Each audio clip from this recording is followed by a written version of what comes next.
Well, good day to you. Chuck Cameron here from Seymour Lake Park. Oxford Community TV wants to focus on our parks, local for Oxford and also Addison Township. And this is the third or fourth in a series of parks programs. We hope you'll enjoy it. Seymour Lake Park has a lot to talk about, and we wanted to bring you the information from the horse's mouth. So we got the man who's responsible for it, and he's going to give you a lot of information about this park. But we hope you'll enjoy it. And then stay tuned.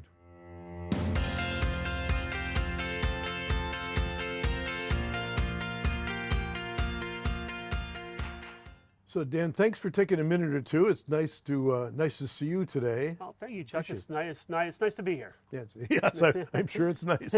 This is kind of your domain. We're in a great park. I love it because there's so many things going on here. You'll tell us some details about that, but give us a little overview. This is a big plot of land. There's a lot going on here. Has the township always owned this land? Is it new? How does it all work? Sure. Seymour Lake Township Park is our signature park, and by that I mean it's where we have pretty much a significant number of our activities. Sure, I can see yeah, we've got the softball fields, the baseball fields, pavilions, splash pads, sled hills, farmers market, the Honda's garden, soccer fields. And the little kid place right there. Kids Kingdom. We got a brand new playground out back. We have a basketball. We have sand volleyball. We've got two sled hills. We've got a little skating area when it's cold enough that we can get it frozen. And so it really is where most of our activity takes place. Okay. With 132 acres total. Okay. We have acquired little bits more and more of it over the years. So now that we own pretty much everything here all the way out to Coates Road in the park, we now officially have all of that. And it's been accumulated slowly but surely over the last 40 years. Put in softball fields, baseball fields, soccer fields, maintenance barn out back now that our offices are out here full time. So it's been a work in progress for a very long time. When I look around, one of the things I see is something like this pavilion. Yep. And there are other places a bit like this too. It seems like this would be an ideal spot for a family picnic or a church picnic or something like that. How much does it cost to get into the park, and how much does it cost to do the various activities in the park? There must be a fee for all this stuff, right? There's not a fee for just about anything. Obviously, if you're participating in a program like soccer or softball, whatever, there's going to be a user fee. Right. There is a fee for renting the pavilions, but other than that, there's no fee to get into the park. There's no fee to use the splash pad. There's no fee to use any of our amenities here. We actually have some sporting equipment where if you wanted to play basketball and don't have one, or volleyball, or shuffleboard, or anything like that, you can actually get equipment from the office. Excellent. Use it for the day, and just return it when you're done. So, for as much as we do have going on here on a given day, you can spend all weekend out here and not spend a dime if you didn't want to, and still enjoy almost all of the amenities. It's amazing, amazing. The thing that I smile at when I come through here now is the pickleball courts. I mean, this morning, that's full of people. There are dozens and dozens of people out there going. That has taken off as to one of our bigger programs in the last few years as pickleball has taken off. Sure. And we were fortunate enough in the bond that we passed about 5 years ago now. We redid our tennis courts, which were in horrible shape, even though people still used them, because until the high school built courts, we were the only courts in Oxford were in this park. Yep. So after we got them resurfaced, everything was great. We made them a dual use of pickleball and tennis. And then about a year and a half ago, we were able to get another grant and actually resurfaced it again, but temporary nets, so you can have 4 tennis nets or 8 pickleball courts, and 2 of them are pickleball primary with tennis secondary lines, and then the other 2 are tennis primary with pickleball secondary. So we have the nets, so you can just wheel them off and on if you want to play. Nice. There's a group that comes out pretty much Monday through Friday from 8:30 to 11 that are just very pickleball enthusiasts. Yeah. And that program has grown to the point where we now offer lessons. Not only adult lessons is where we started, but we now have a youth lesson. So because you're starting to see a lot of the, which was a stereotypically as a senior sport, Yep. is now being My people. Now you see a lot of people bringing grandkids, and it's a fun activity that you can do as a family. And again, no cost to reserve the courts. It's a first come, first serve. We do have some paddles and balls at the office. If you don't have any and you'd like to try it out, we can provide you some of that basic equipment. And even our lessons program is taken off because people kind of want to learn some of the ins and outs. And so if you don't really know what you're doing, but you think you might want to try, you can get a lesson. You can get some equipment. You can get some equipment have come some on your fun. own. Exactly. Got it. Okay. So I see there's baseball fields and soccer fields and softball fields and a lot of active sports, a lot of kids stuff. Tell me about those kind of sports. Who plays? Sure. And how often do they play? And are these good fields? Maybe I should start with that. They look good, but I'm not a trained eye here. They look nice. What's the quality of the fields? We are very fortunate to have above average facilities. Okay, good. Our softball fields are primarily used, obviously, in the spring and summer for our rec program and our travel program. But softball goes all the way from kindergarten to high school, which I have some of my travel teams, and we have a senior softball team that plays out here during the daytime hours. I was watching those old boys. They play some good softball. You would be, there's a lot of people who are still very active and play at a very high level. This weekend's senior tournament is part of the Michigan Senior Olympic Group, and I would imagine you're going to see some pretty good softball out here in those different age groups. That's the softball fields. The baseball fields are used by what's called Federation, which is our travel program. Okay. We don't actually oversee that. We just provide fields for them. Sure. And then we do some overflow for ORBA, which is the Oxford Recreational Baseball Association. We'll help them out when they need fields. But that's pretty much what's in the back there. And this fall, they're going to double as soccer practice fields, as we're going to have to start putting some goals on those because our club has gone from, I would say we're up to about 22 teams now, plus another almost 25 to 30 in travel.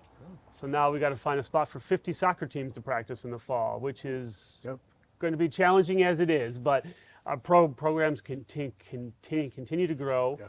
Our recreational, we handle girls softball, soccer, boys and girls basketball.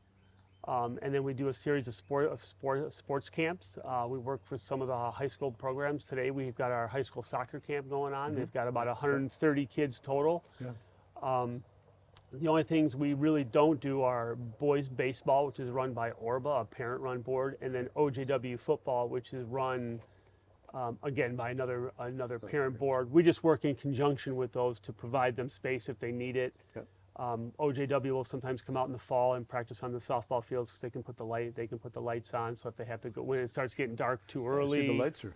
So we really try to, even if we don't oversee it, we really try to have our hand in at least helping facilitate anything in town. 42 Strong is out here quite often using our pavilions and equipment. We'd like to support them as much as possible. That's the local park. And so it's.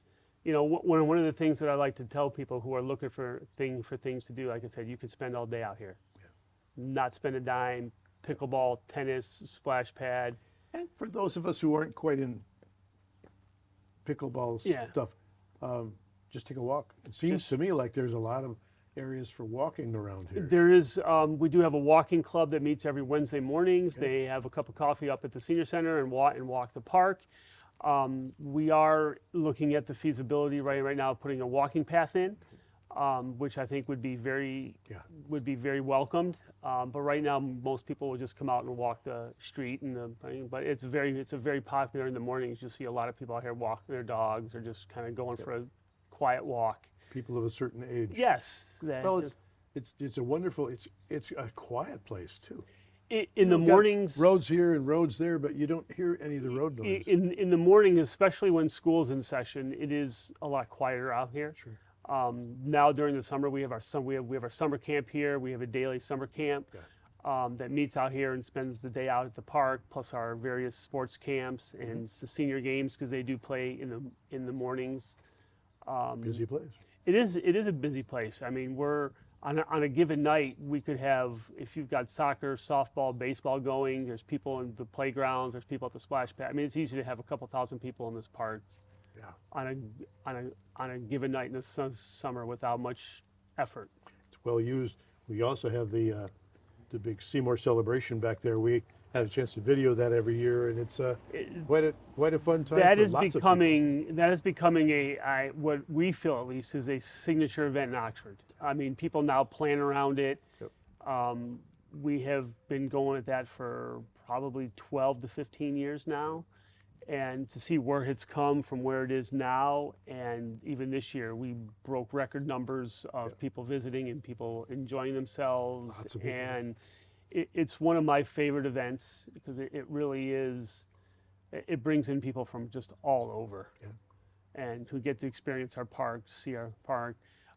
The funny thing is when we do tournaments and stuff, I talk to more people who have not been up here that are just amazed that a piece of property like this even exists. Yeah, you just got to Seymour Lake Road, and there's this little entrance where I wonder what this Seymour Lake Park is, and then it goes and goes and goes and goes. And it's, when our walking club is here, to walk from the front to the back, the front of the park to the back of park and back up front is about a 2 to 2.5 mile walk. So I mean, you can do quite a bit out here.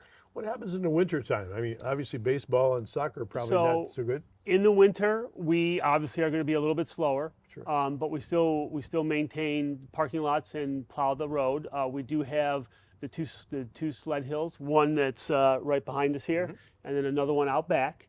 And then we also we have a rink back there that we try to freeze in the winter. Not been as successful as we would have liked, but it's, we get a few days out of it.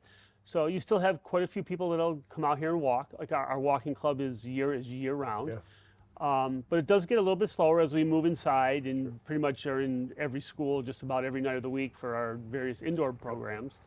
But the guys do keep it maintained, and we still get quite a bit of usage Got it. for those things. So if you were talking to the folks out in the community who just never have driven in the gate, Yep. what would you tell somebody like that?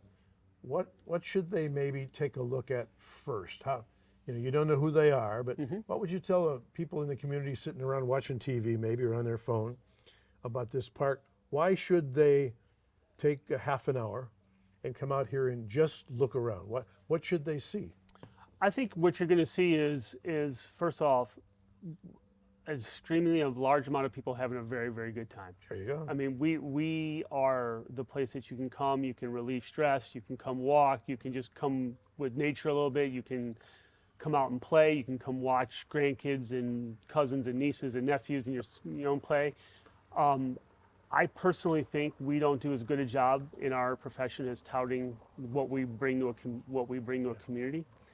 Not only the financial benefits of having tournaments and bringing people into town and they're buying gas, but just, when you move to an area, you're going to have schools, police, fire. Sure. It's the quality of life. Okay. It's we talked to quite a few people that are like, oh, I've never used the park. And I'm like, why don't you? Yeah. Because there's no cost to it. You can come out and walk. You can have a good time. It's what draws people into your community is your quality of life opportunities, what your amenities you have. So I think I would say whether it be this park or any of our parks, just come out, walk around, just bring a book, sit and read. You don't have to do anything, but just enjoy peace, quiet. That's a good idea. Throw a portable chair and a book in the back of your car, and come out and set it up someplace and just Exactly. just relax and you listen to all those darn noisy birds going. Yeah, it's like I said. I don't think people fully realize the resources that they have access to in Oxford. Got it. Well, you heard that. We all don't. I've lived here a lot of years, and I didn't realize it. So, y'all come down. Let's take a wander around and show us some of the things.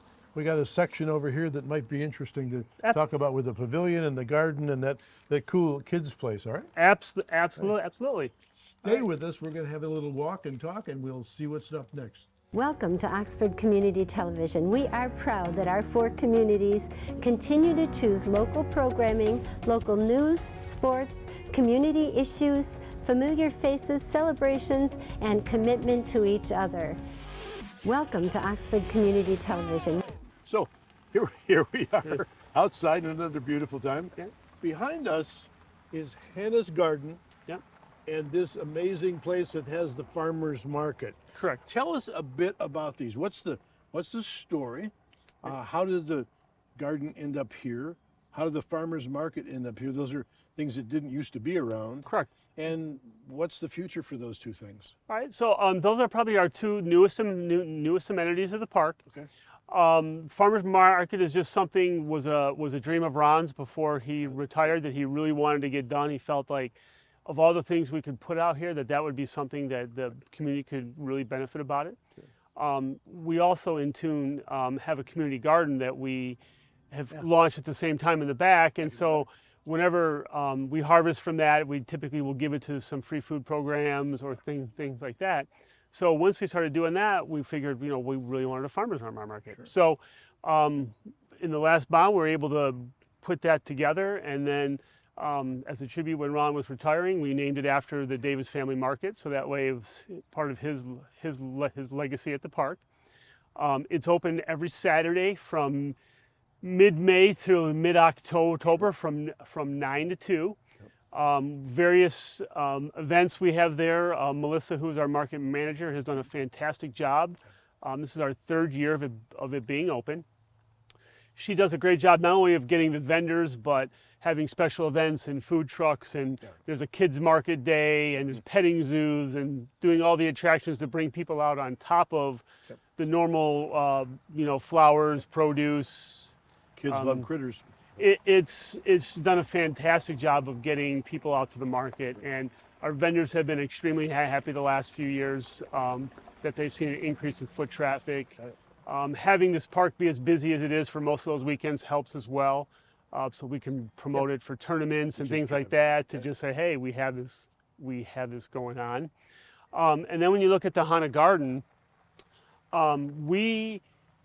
when it started being planned a few years ago, I would say we don't have anything to do with the maintaining of it, but we have offered the land for that particular project. So Steve St. Julian and his family and the foundation that they've created and everything like that has done all the legwork and the financing, and then the vendors, who a lot of them gave up their time, free time, came in on weekends, came in on art stuff. Yeah, so it's been officially opened in June. It has a grand open.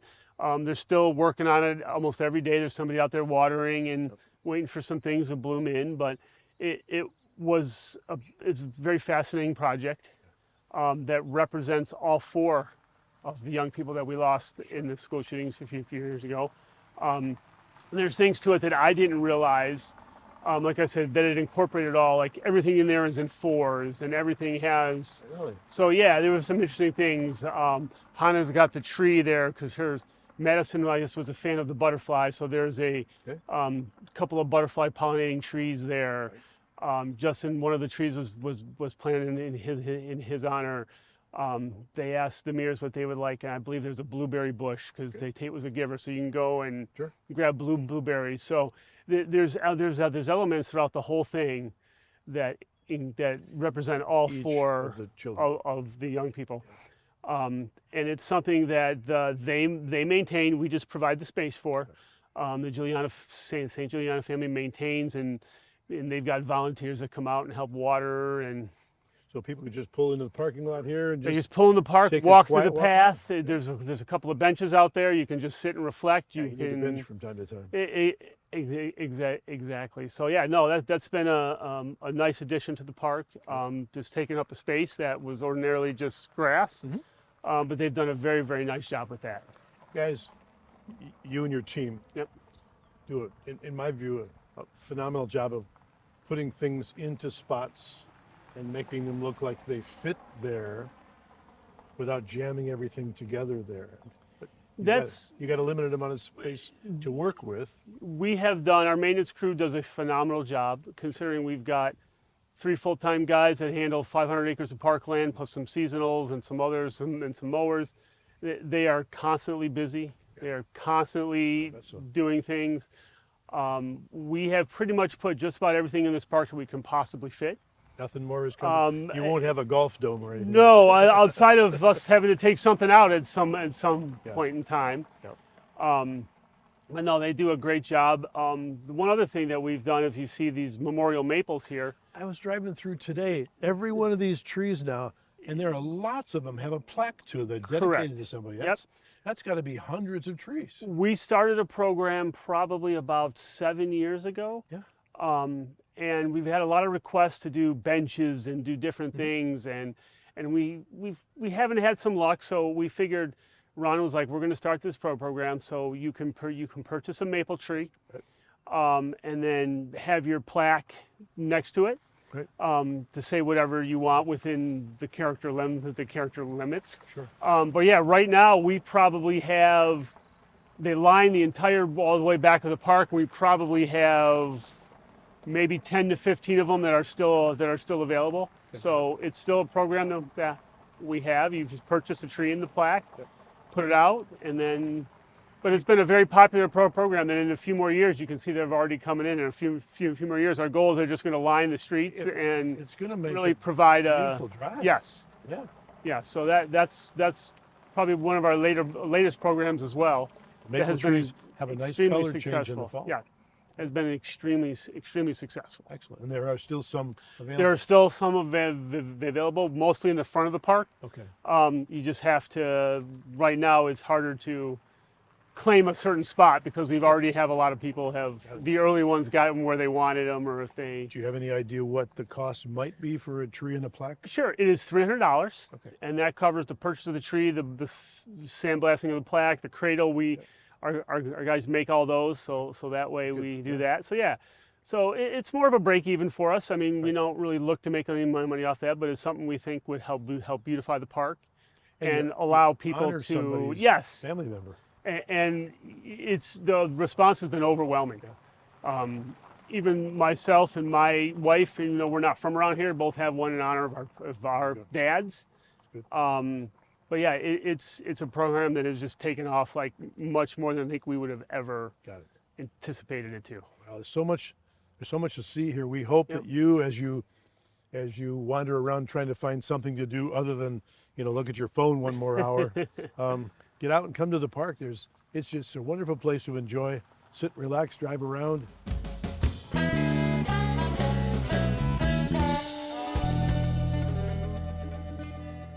So we're standing here, and behind us is this splash pad, which is so cool for kids. I'm not sure I do it as an adult, but for kids it's cool. Tell me about this splash pad. What's the story? So the story is we call it the KLR splash pad. KLR splash pad. And it has sort of a dual meaning. One of it is kids love recreation. They do. But it was also, some of the sponsors were the Kiwanis, Lions, and Rotary clubs were some of our sponsors. Excellent.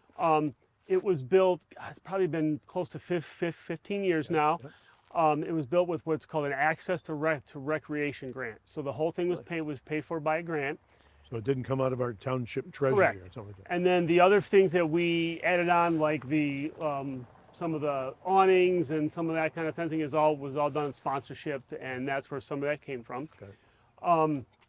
It's open from 10 a.m. to 8 p.m. Memorial to Labor Day.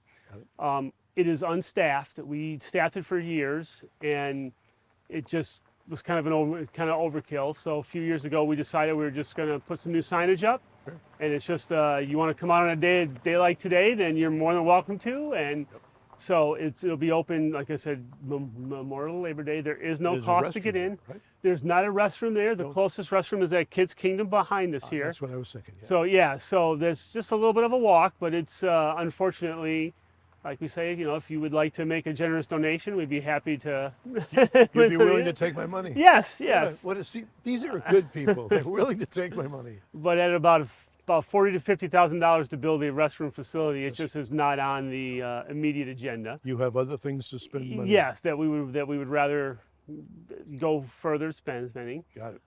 But it's got its own dedicated well. Yep. So the water is a little bit cold coming out, but on a very Genuine hot well water. day. Yep.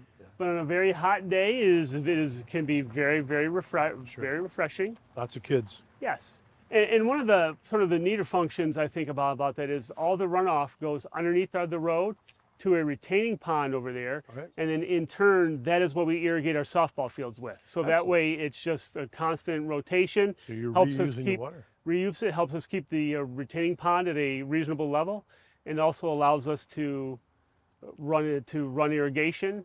And save a little money, not having to buy water over there. Exactly. So that's one of our nicer amenities here that we have. That's a good thing for kids. Now, I love kids. The grandkids came and they Yes. just loved it. On the other side of this trail is this whole nice kid park. Yes. Kid Kingdom. Kids Kingdom. Kids Kingdom. Yes. What's the Kids Kingdom? Other than being a really cool place, because my grandkids loved it. Yeah, so it is, it's probably 22 or 3 years old. At that point in time when it was built around 2004, it was the largest community built playground, which means we bought the material and volunteers showed up. Excellent. With the assistance of the playground company and built it and put it together. So the local folks primarily built this. Exactly. It is probably one of the things that is a huge draw to our park. Sure. It's got a lot of great amenities, and it's going to need a little bit of upgrading here soon. But it's 20 some odd years old now, but it's still a huge hit. I see the parking lot is almost every day not full of, but lots of cars with moms and grandmas and folks taking their little ones up. Especially during the summertime when you have the free time, that place is always packed. During the school year, it's nice. We have a couple local daycares that'll come out here and just because there's nobody out here during the day. So it's a big draw for a lot of those groups. You've given us a picture of some of the things that most people, maybe like me, don't know are here. Mm-hmm. And you've encouraged us to get out here and look around and see and explore. If people wanted more information about the parks, where would they get the information? So they have a couple of options. They could always go to our website, www.oxparkrec.org. oxparkrec.org, where we have all of our programs. Thank you for not spelling it out, by the way. Thank you so Well, we much. tried to make it a little bit easier. Yeah. But that has all of our programs, our brochure on it, our things that we have going on, special events. And then you can also call the office, 248-628-1720. Okay. We'd love to talk to you about what we have going on, or if you have questions. And the office is right up here at the beginning at the front of the park. Right. You can also stop by. We'd love to show you around. We've got our senior center up there, so we've always got activities going on, and our community room, which is available for rental. We also have spots. Do yoga classes and Tai Chi and fitness classes. And for Dan, I'm saying get out here. We have 4 wonderful parks in Oxford, and our goal with Oxford Community TV is to give you a little visual program featuring each one of these parks, so you'll know what's available to you, free and fun. We hope you will enjoy them. And Dan, I want to thank you so much for your time. Thank you. Anytime you guys need something, we're always happy to lend a hand. It's a pleasure. Well, we'll talk soon. Okay, thank you. Stay tuned.